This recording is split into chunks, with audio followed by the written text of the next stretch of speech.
नमस्कार. आरोग्यमंत्री राज्याचे राजेश टोपे आता आपल्यासोबत आहेत.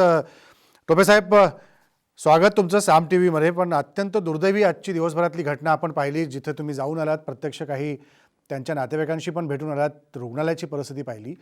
पण ही आरोग्य व्यवस्था राज्याची सक्षम करायची असेल तर काय कणखर पावलं उचलावी लागतील असं तुम्हाला वाटतं?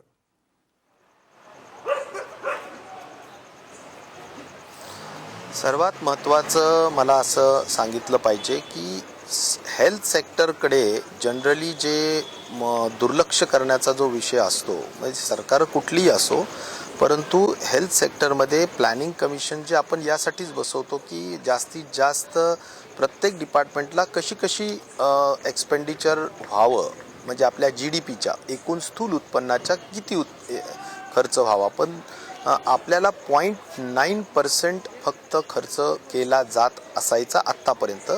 आता कोरोनाच्या पार्श्वभूमीनंतर माननीय मुख्यमंत्री, उपमुख्यमंत्री आणि सगळ्यांनीच मंत्रिमंडळाने ठरवलं की नाही, आपल्याला याकडे लक्ष दिलंच पाहिजे. त्यामुळे इथून पुढे आपल्याला एक्सपेंडिचर वाढवायचाच आहे. हा सगळ्यात महत्त्वाचा.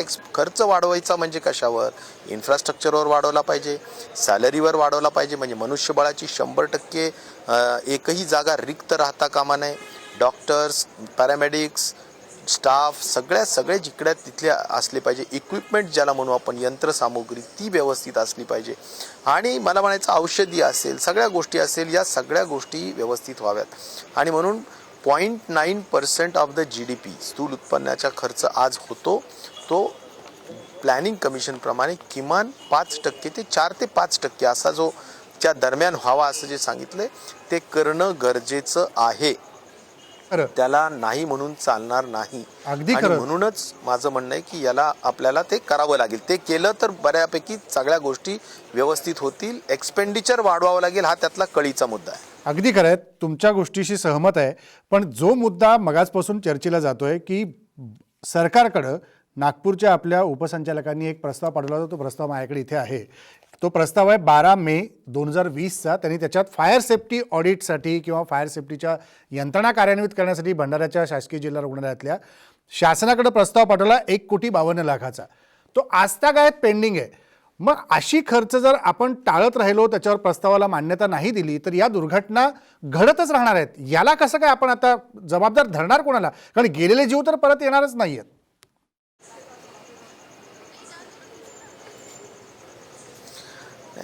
मला आपण जे सांगताय ती माहिती अद्याप म्हणजे माझ्याजवळ कागदपत्रा निहाय नाही आहे, परंतु आपण जी म्हणताय ती निश्चितच खरी असावी, त्यात वादच नाही. काही ऑडिट मी जे बघितलंय, सिव्हिल हॉस्पिटलच्या सिव्हिल सर्जननी काही ऑडिट करावं अशा पद्धतीनं नॅशनल फायर कॉलेज नागपूर यांना सांगितलेलं आहे. आणि त्या दृष्टिकोनातून कदाचित ते ऑडिट झालेलं नाही का झालं नाही, या सगळ्या गोष्टींचा आता हा जो इन्व्हेस्टिगेशनचा भाग आहे तो केलाही जाईल की आणि त्यातून काय योग्य ते ज्या गोष्टी असतील ते निष्पन्नही होईल. आणि त्या अनुषंगाने मला वाटतं कारवाई होण्याची आवश्यकता आहे.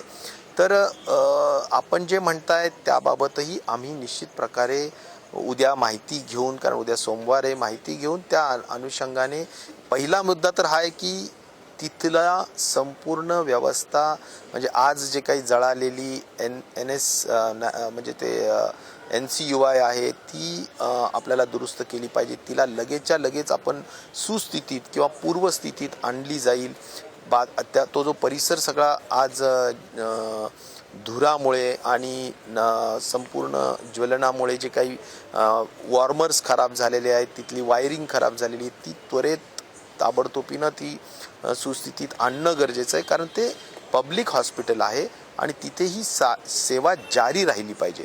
त्यामुळे त्याला तर आपण करू, पण फायर ऑडिटचा जो विषय तुम्ही निदर्शनास आणून देताय, तो काही स्तरावर जर खालच्या स्तरावर कुठे पेंडिंग राहिला असेल तर त्याची पण मी आज तुम्हाला खात्रीनं सांगेल की माहिती पण घेईल आणि त्वरित निधी देण्याच्या दृष्टिकोनातून सचिवांना निर्देश देईल. अगदी खरं आहे की स्वागत तुमच्या या भूमिकेचं. पण जो मुद्दा इलेक्ट्रिफिकेशनचा तुम्ही मगाशी उपस्थित केला, हा मुद्दा सकाळपासून त्या पेशंटचे नातेवाईक साम टी व्हीशी बोलताना चर्चेत आणत होते की वारंवार इलेक्ट्रिकल फ्लक्च्युएशन सातत्याने त्या व्होल्टेजच्या बाबतीतलं त्या SNCOमध्ये दिसत होतं. तर हे होत असताना त्यांनी तिथल्या अधिकाऱ्यांना निदर्शनास आणून दिलं, एक बाब. आणि ज्या वेळेला हे शॉर्ट सर्किट झालं त्यावेळेला कुठलाही अधिकारी किंवा तिथली नर्स, एखादा वॉर्ड बॉय, जो SNCO बघत होता, तो लहान मुलाचं ICU पाहत होता, हा उपस्थित नव्हता. एकदम सगळा धूर झाला आणि मुलं दगावताना सगळी धावपळ पाहायला मिळाली, जो व्हिडिओ बाहेर आला. मग याला जबाबदार कोणाला पकडणार आपण?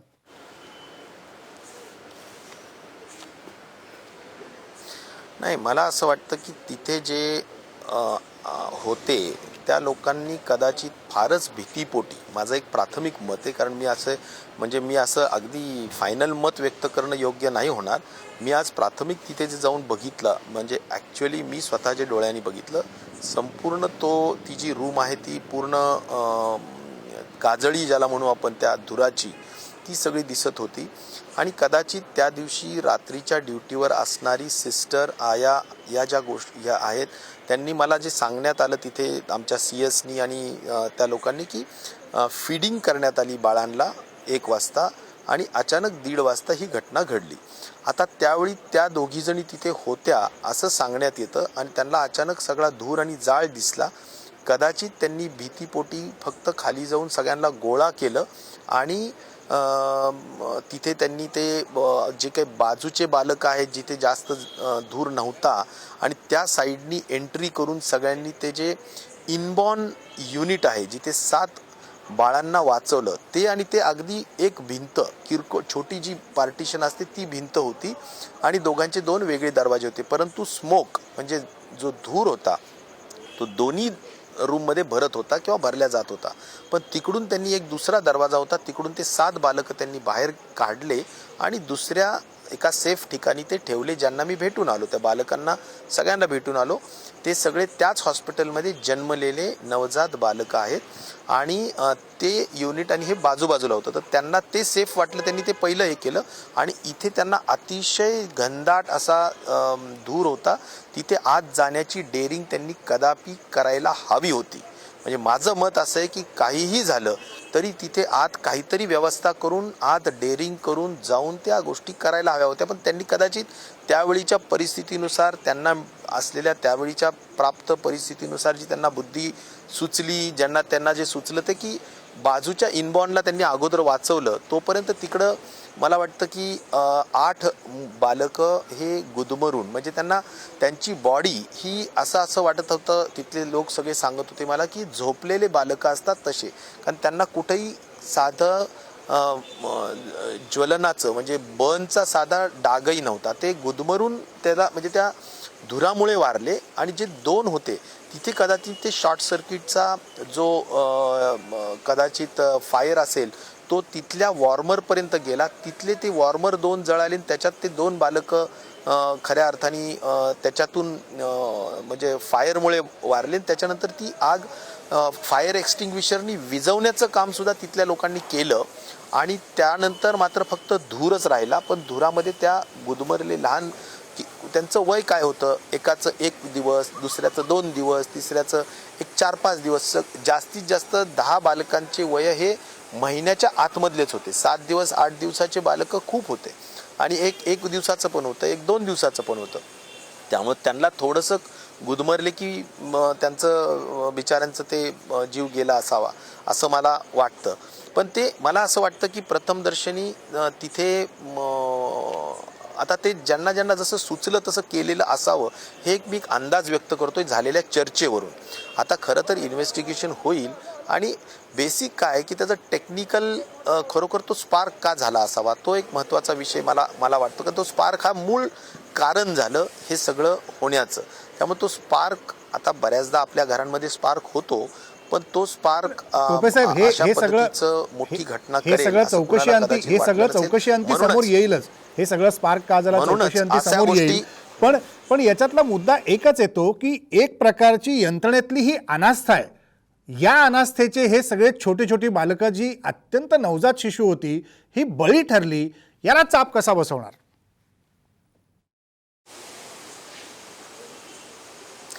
नाही, मला असं म्हणायचं की या ठिकाणी अशा घटना, हे बघा, ही आपण जर असं म्हणालो की स्पार्क का घडला याच्या बाबतीतला आपण डिटेलिंगमध्ये नंतर जाऊ, पण स्पार्क असे घडायलाच नको.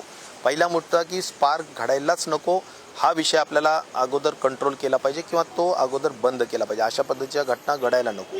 आणि नंतर मात्र एक नक्की आहे की अतिशय अशा घटनांना सामोरं कसं जावं त्याची व्यवस्थित ट्रेनिंगसुद्धा सगळ्या लोकांना असायला हवी, की जर अशा घटना घडल्या तर कशा पद्धतीनं सामोरं घ्यायला पाहिजे, कसं आपण फेस केलं पाहिजे, हाही महत्त्वाचा विषय आहे. तर मला असं वाटतं की या सगळ्या संदर्भाने बऱ्याच गोष्टी नव्याने शिकवणारी ही घटना आहे, नव्या गोष्टी शिकवणारी घटना आहे. त्यामुळं मी तर म्हणजे ही घटना घडायच्या अगोदर आमच्या विभागाने सुद्धा हेल्थ कमिशनरनी डिसेंबरमध्ये पूर्ण राज्याच्या डिस्ट्रिक्ट हॉस्पिटल, सब डिस्ट्रिक्ट हॉस्पिटल, सगळ्या हॉस्पिटल्सला अशा पद्धतीचे जे काही ऑडिट्स आहेत ते करण्याच्या सूचना देण्यात आलेल्या आहेत. मला असं वाटतं की ह्या सगळ्या गोष्टी आता सध्या पण सुरू आहेत आणि ते होतीलच हे जरा सुपरवाईज हेल्थ कमिशनरांनी केलं पाहिजे असं मी त्यांना सांगितलं आहे. शेवटी इथून पुढच्या काळात आपल्याला अधिक जास्त जागरूक राहून या गोष्टी कराव्या लागतील. या घटनेपासून बोध घ्यावा लागेल. या गोष्टीपासून अशी घटना कधी ॲक्सिडेंटली जरी घडली तरी तिला कसं सामोरं जायचं आणि आपल्याला अशा पद्धतीचा नुकसान जीवांचा न होता कशा पद्धतीनं आपल्याला ही परिस्थिती हाताळता येईल, ही क्रायसिस हाताळता येईल, त्या गोष्टीसुद्धा मला वाटतं आपल्याला ट्रेनिंगचा शिकवण्याचा भाग असला पाहिजे असं मला वाटतं. खरंय. ही अत्यंत दुःखद दुर्दैवी घटना आहे आणि मला असं वाटतं की या गोष्टी खूप टोपे साहेब, एक ह्याच्यातला मुद्दा येतो की चौकशीची मागणी जेव्हा सकाळपासून केली गेली, त्याला उच्चस्तरीय चौकशी व्हावी. चंद्रशेखर बावनकुळे संध्याकाळी साम टीव्हीवरती होते, ते म्हणाले की ज्या संचालकाच्या मार्फत चौकशीची घोषणा आरोग्यमंत्र्यांनी केली त्यांच्याकडेच सगळं कुठतरी पाणी मुरतंय, मग ते चौकशीतनं समोर काय आणणार आहेत? हे प्रिन्सिपल सेक्रेटरी लेवलच्या व्यक्तीकडनं किंवा त्याहीपेक्षा वरच्या अधिकाऱ्याकडनं उच्चस्तरीय अधिकारीची चौकशी समिती नेमून ही चौकशी केली तर काय ते याच्यातलं काळबेरं झालं असेल तर ते समोर येईल. याला तुमचं उत्तर काय? याला एवढंच उत्तर आहे, जर असं कुणालाही वाटत असेल तर याबद्दल हे बघा, मी तर चार्ज घेतला आणि मला लगेच कोविडला सामोरं जावं लागलं. कोविडच्या परिस्थितीतून जस्ट आता आपण कंट्रोलच केलेलं आहे आणि ही घटना घडलेली आहे. कुणालाही असं वाटत असेल की डिव्हिजनल आपल्या ह्या कमिटीच्या अनुषंगाने कुणाला संशयाचा थोडीसुद्धा सुई असेल तर आपण एक काम करूया, हरकत नाही, डिव्हिजनल कमिशनर नागपूर त्यांच्या अध्यक्षतेखाली एक कमिटी गठीत करूया आणि तिथे शासनाच्या वेगवेगळ्या विभागाचे जे जबाबदार लोक आहेत, जे डिव्हिजन लेवलला काम करतात, मग त्याच्यामध्ये PWDचा चीफ इंजिनियर असेल, PWDच्या चीफ इंजिनियरच्याच अधिकारात काम करणारा इलेक्ट्रिकल इंजिनियर असेल, राज्यस्तरावर नगर विकास विभागाच्या अनुषंगाने काम करणारं किंवा त्यांच्याजवळ यंत्रणा असणारी फायरचा जो कमिशनर किंवा डायरेक्टर फायर म्हणतो आपण त्याला, तर त्या दृष्टिकोनातून तो असेल. अशा स्वरूपाची कमिटी आज आपल्याशी मी बोलतोय, माझीच त्याच्यावर सही लागेल, मी माझ्या सचिवांना कळवेल आणि divisional commissioner doctor Sanjay Kumar Nagpur यांच्या अध्यक्षतेखाली आपण ही कमिटी गठीत करूया. मी सांगितलेले हे सगळे मेंबर्स त्याचे मेंबर्स असू शकतील. बिलकुल. पण एक मुद्दा खूप भावनिक आहे जो सकाळपासून प्रत्येकाच्या मनामध्ये येतोय. चौकशी आपण नेमू, अहवाल येतील, परत लालफितीमधून त्या सगळ्या जातील, पण गेलेले जीव परत मिळतील का टोपे साहेब? हे जीव वाचवण्यासाठी म्हणून आरोग्यमंत्री म्हणून तुम्ही सक्षम आरोग्य यंत्रणा आणि आरोग्य साक्षरता या समाजामध्ये कशी निर्माण करणार?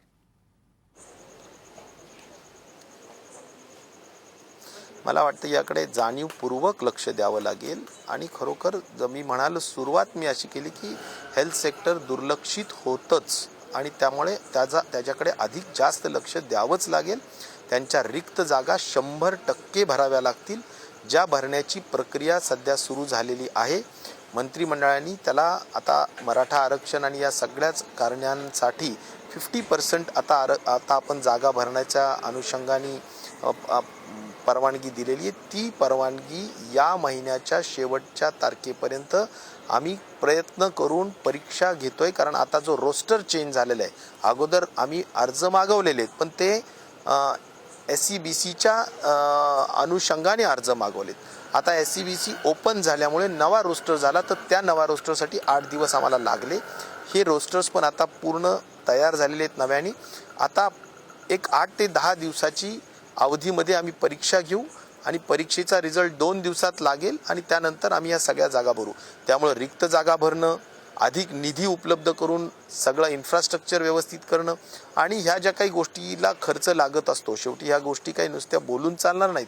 फायर ऑडिट असेल, आपण स्ट्रक्चरल ऑडिट म्हणतो, किंवा यासंबंधी इलेक्ट्रिकल ऑडिट असतं, ह्या सगळ्यांचं रेग्युलर मेंटेनन्स होणं, रेग्युलर व्यवस्था होणं. आज काय झालेलं आहे, ह्या सगळ्यांची व्यवस्था आरोग्य विभागाकडे नाही आहे, ही PWD विभागाकडे आहे. PWD विभागाच्याकडे संपूर्ण बिल्डिंग्स जुन्या ज्या झालेल्या असतात त्याची रिपेअर मेंटेनन्सची व्यवस्था करण्याची जी पारंपरिक सिस्टम आहे ही सगळ्याच विभागासाठी, उच्च शिक्षण असो नाही तर अन्य कुठलेही विभाग असो, रिपेअर मेंटेनन्स हे PWD करतं. त्यांचे वेगवेगळे जे काही सेक्शन्स आहेत ते करतं.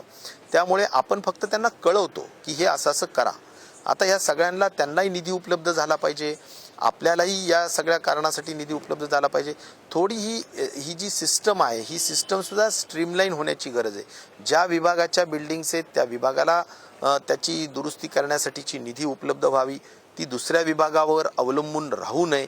अशा अनेक या गोष्टी निमित्तानं मला टोपे साहेब वाटतं एक प्रश्न विचारावा असं दृष्टिकोनातून सुद्धा वाटतो. अगदी खरं, प्रशासकीय एक सूत्रीपणा आणायचा तुमचा विचार हा खरोखरच चांगला आहे. पण एक प्रश्न निश्चितपणे इथे उपस्थित होतो. ऑडिट सगळे होतील, स्ट्रक्चरल ऑडिट होईल, फायर सेफ्टी ऑडिट होईल, पण या सगळ्याच हॉस्पिटल्सचं मध्ये खाजगी हॉस्पिटल असू द्या, सरकारी हॉस्पिटल असू द्या, यांचं कुठतरी थर्ड पार्टी ऑडिट व्हायला पाहिजे असं आपल्याला वाटतं का? आणि वाटत असेल तर त्याची घोषणा तुम्ही आत्ता करणार का?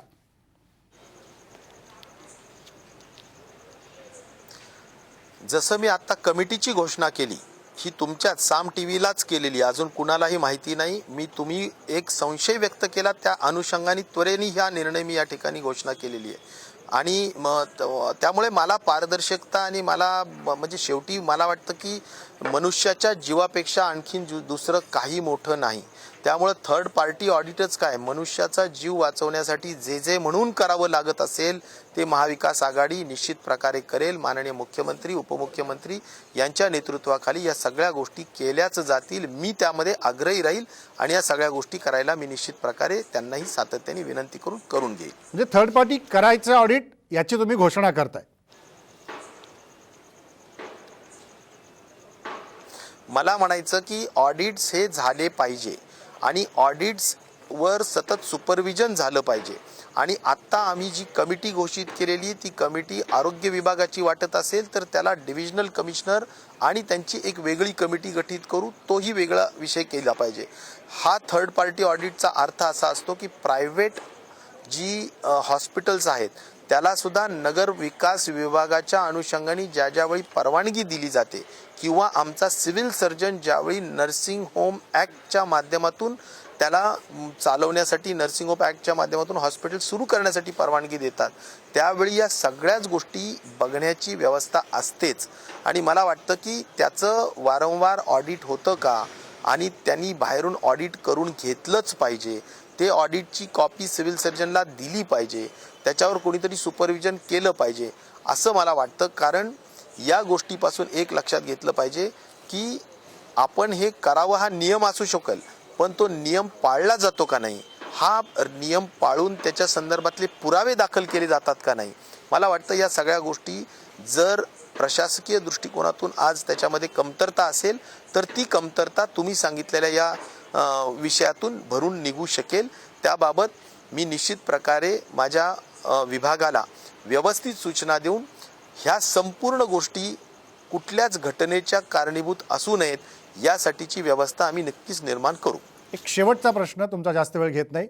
भंडारा प्रकरणामध्ये जे कोणी दोषी सापडतील पुढच्या चौकशीमध्ये यांच्यावर आरोग्य विभाग आणि सरकार म्हणून काय कारवाई होणार?